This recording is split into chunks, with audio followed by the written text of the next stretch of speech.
Hola, ¿cómo están? Bienvenidos a nuestro programa En Palabras Simples, un espacio del canal del Poder Judicial donde buscamos acercarles ciertas situaciones de nuestra justicia chilena en términos simples para que ustedes los entiendan. Hoy nos acompaña el Superintendente de Salud, Sebastián Pavlovich. Muchas gracias por estar con nosotros. Y además nuestra periodista Francisca Campos. ¿Cómo te va, Francisca? Hola, Sebastián, ¿cómo están? Bueno, hoy tenemos a este invitado, ¿cierto?, al Superintendente de Salud, porque vamos a conversar un tema sobre las alzas de la ISAPRES, ¿cierto?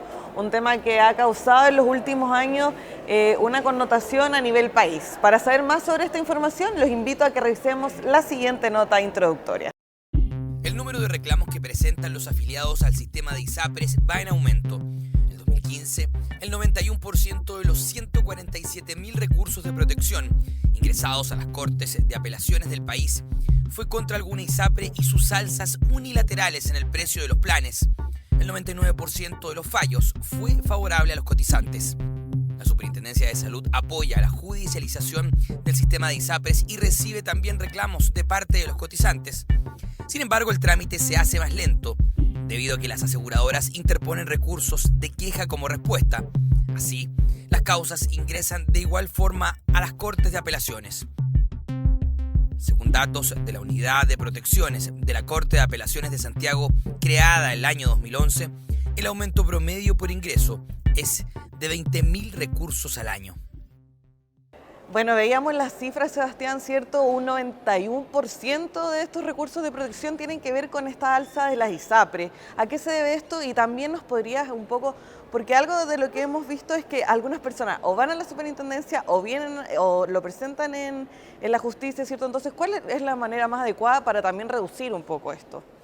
Lo que ocurre es que lo que está experimentando en el sistema ISAPRES es algo que no había pasado nunca en Chile en ningún sector social o económico. O sea, ese grado de judicialización es llamativo y efectivamente es complejo tanto para el Poder Judicial, porque el 90% de sus recursos de protección se transforman ya en una carga administrativa, y además, en el fondo, para el funcionamiento del sistema privado de salud, que refleja un problema de marco regulatorio que no ha sido resuelto de manera adecuada, pero además refleja en el fondo la crítica a la forma en que se comportó la industria durante mucho tiempo. ¿Qué es lo que ocurre? Ocurre que en general se dice que los costos en salud suben. Y se supone que el rol de los seguros es ejercer una suerte de freno a esa presión inflacionaria del sistema y negociar los mejores precios para sus afiliados. ¿Qué es lo que ocurría? Subían sus precios y sus costos, por ejemplo, y automáticamente el año siguiente podían alzar precios. Y la ley determinó ciertas regulaciones para ese proceso que implicaban restringir esta facultad unilateral que tenían las ISAPRES para reajustar los precios. ¿Qué es lo que ocurre? ¿Qué es lo que dijeron los tribunales ya por el año 2009-2010? ¿Sabe qué? Resulta que esta facultad de reajustar unilateralmente los planes es excepcional en nuestro derecho. O sea, para ponerlo en simple, si tú y yo celebramos un contrato, para cambiarlo, modificarlo, tenemos que volver a estar de acuerdo. Por lo tanto, cuando la ley permite que ese cambio dependa de la voluntad de una sola de las partes, eso es excepcional. Y la ley permite eso porque reconoce que hay un contrato de adhesión, que está regulado y que por lo tanto las ISAPRES podrían hacerlo. ¿Y qué es lo que dijeron los tribunales? ¿Sabe qué? Esta facultad no puede ser ejercida ordinariamente todos los años y sin las debidas justificaciones. Claro, y bastó que solo una persona interpusiera este recurso para que todos lo hicieran, ¿o no? Para que se fuera generando una jurisprudencia que se consolidó. ¿Y qué es lo que ocurrió? Una vez que se consolida esta jurisprudencia, la superintendencia tradicionalmente no se metía en este tema, salvo en el caso de los cautivos. Y desde hace 2 años, cuando nosotros asumimos la administración de la superintendencia, bueno, dijimos, bueno, ¿qué vamos a hacer frente a la nueva alza de precios? Revisamos la jurisprudencia, encontramos que ya había suficiente trabajo de los tribunales de justicia consolidando una opinión sobre la forma en que estaban ejerciendo esta facultad las ISAPRES, y por lo tanto nosotros dijimos, nosotros como autoridad administrativa, que al interior de esta institución hay un tribunal especial arbitral, corresponde que recojamos esa jurisprudencia de los tribunales a los reclamos que están efectuando los usuarios, y por lo tanto recogimos esa jurisprudencia, la incorporamos en la forma en que empezamos a resolver los reclamos. Y ahí se abrió una alternativa para los usuarios, podían judicializar o ir por la vía administrativa. Perfecto. Eso era un punto al que quería llegar, porque en términos de tiempo que se demora, ¿cierto?, este trámite, por así decirlo, la Corte Suprema es un promedio de 60 días. ¿Cuánto es entonces la superintendencia? Bueno, la Corte ha logrado hacer bastante eficiente este proceso después de varios años de implementación implementación e incorporación de tecnología y recursos. Nosotros se nos produjo una explosión de recursos de manera importante, o sea, pasamos de 6.000 reclamos al año que recibe la superintendencia, allá a esta altura más de 18.000 reclamos en el año, y efectivamente nosotros hemos hecho lo posible por incorporar mayor tecnología para efectos de fallar rápidamente, pero efectivamente hay algunas sentencias que lo podamos resolver más fácilmente, otras que se empiezan a demorar, y tenemos efectivamente hoy día un tema vinculado a nuestra capacidad de respuesta con los recursos que tenemos, que no se han multiplicado en la misma envergadura que esta nueva demanda que nos llegue. Quizás la mayor diferencia que hay con lo que están haciendo los tribunales es que no se necesita patrocinio de abogado y no hay costas judiciales cuando se recurre a través de la Superintendencia de Salud. El promedio de respuesta está en torno a los 100 días, digamos, con todos los recursos correspondientes, en el fondo, tanto en tribunal de primera instancia como en segunda instancia. Yo creo que acá hay un punto muy importante, que es como el empoderamiento que existe por parte de la ciudadanía al decir, oye, es que yo no quiero que me suban más la ISAPRE. Ustedes como superintendencia, me parece que este es uno de un tema muy importante que están enfrentando actualmente, ¿no? Que les trae mucho trabajo el tener que enfrentarse a esta gran cantidad de recursos de protección, de tratar de frenar la alza en la ISAPRE.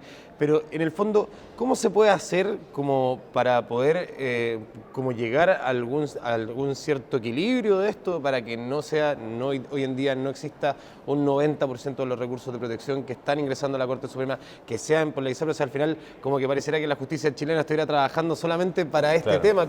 ¿Cómo se puede llegar como quizás a un tema más de fondo para poder que esto ya no signifique hacer un papeleo prácticamente como administrativo? Ya, o sea, hoy en día hay abogados, que es una realidad, o sea, hoy en día hay abogados que se están dedicando netamente a poner recursos de protección, y más encima es como, lo hago gratis, no se preocupe, usted me dice y yo vengo acá, hago todo, porque después se mantienen con las costas de los abogados, que es la plata que ellos reciben por cada proceso. ¿Hay una intención o hay algún acercamiento como para que esto deje de ser una alza prácticamente simbólica que termina yendo a temas administrativos y que entorpece un poco los trabajos tanto de los tribunales y me imagino también de ustedes, de la superintendencia? Mira, hubo una experiencia en su momento en el gobierno anterior en que se creó una suerte de IPC de la salud que verificaba en el fondo el aumento de costos distintos en el sector salud que por la inflación general. Y ese indicador en la práctica no sirvió para evitar la judicialización. En la práctica no fue reconocido como un instrumento útil, y porque además técnicamente es un indicador inflacionario. En el fondo decía, aumentaron sus precios, puede subirlo. En el fondo no contenía en sí mismo los incentivos de decir, ¿sabe qué? Hay ciertos aumentos de costos que yo no le voy a aceptar.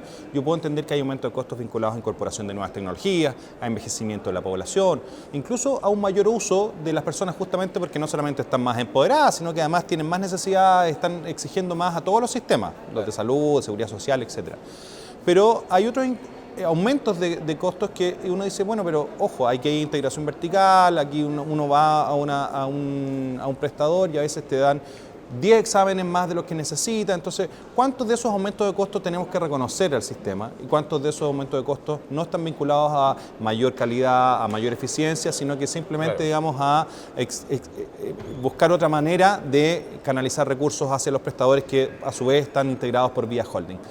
Por lo tanto, esa vía administrativa terminó siendo inútil, y por lo tanto lo que nosotros hemos venido planteando desde hace años es la necesidad de un cambio del marco regulatorio, que en el fondo le quite las ISAPRE la facultad unilateral de reajustar precios, le dé más transparencia al sistema y dice, ¿sabes qué? Vamos a tener un algoritmo, por ejemplo, público, transparente, previamente conocido, que va a tener en sí mismo los mecanismos para incentivar el control de costos y que además le va a poder dar cierta seguridad a las personas de que los aumentos de costos que pueda tener su precio y plan están realmente justificados y que no obedecen a un afán de lucro desmesurado de la industria o efectivamente por simplemente recuperar costos que por otro lado están absorbiendo por vía de los prestadores. Por lo tanto, en la práctica lo que se requiere es un cambio de marco regulatorio, como lo ha planteado el propio presidente de la Corte Suprema en su discurso de inauguración del año judicial, que además se suma a otro aspecto de vacío normativo que es el dejado por el Tribunal Constitucional cuando declaró, contrario a la Constitución, un paquete de normas vinculadas a las tablas de factores. No sé si se acuerdan que también hubo una judicialización previa que fue ante el Tribunal Constitucional. Entonces ya tenemos los dos mecanismos de tarificación del sistema, están cuestionados por el Tribunal Constitucional uno, por los Tribunales de Justicia otro, por lo tanto aquí lo que tenemos es un aspecto que se resuelve en el Congreso. Eso, eso tomando es- en cuenta es estos muy antecedentes, importante. ¿cierto? ¿Por qué no se ha podido lograr en el fondo? Es muy importante también que la gente conozca por qué aún no se puede llegar a esto. O sea, la ley es mala, Sí. en palabras simples. La ley es mala y por eso nos está trayendo toda esta serie de problemas y en ese sentido hay que ser, yo creo que hay que ser, en ese sentido hay que dejarlo bien en claro de que tiene que haber un trabajo por parte de los legisladores, en este caso de los diputados y los senadores, para poder entregar una solución a un problema que hoy por hoy está causando... no problemas, porque o sea, no es que esté causando como algo grave dentro de que esté, sino que está haciendo mucho papeleo, Sí, claro. mucho trámite innecesario. Lo que ocurre es que la ley uno puede calificarle mala, pero en el fondo antes era peor. Antes las alzas promedio superaban el 15 o el 20%, a ti te podía tocar una alza de un año para otro de 30 o 40%, y eso fue lo que originó la judicialización. Y todas estas son normativas que surgieron en el 2005 como un mejoramiento de la situación respecto del laissez-faire completo que había hacia atrás. Lo que ocurre es que es de alguna manera un remedio que llegó tarde y de manera insuficiente a atacar un problema que ya había generado, digamos, una sensación legítima de abuso por parte de los usuarios. Entonces, pese a que mejoró esta regulación del 2005 a propósito de la creación del planado, que esa reforma fue una regulación adecuada para la época en términos de que era una mejoría respecto de lo que había, el problema es que no fue suficiente para contener el descontento que ya se había ido acumulando respecto de la forma en que el sistema tarificaba y aplicaba sus reajustes de precio.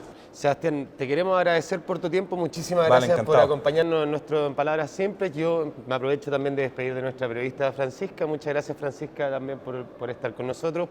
Y a ustedes también espero que les haya gustado en Palabras Simples de hoy. Y como siempre los dejamos invitados a que nos visiten en nuestras diversas plataformas digitales del canal del Poder Judicial, en nuestra página www.poderjudicialtv.cl. Que estén muy bien. Muchas gracias, que estén muy bien.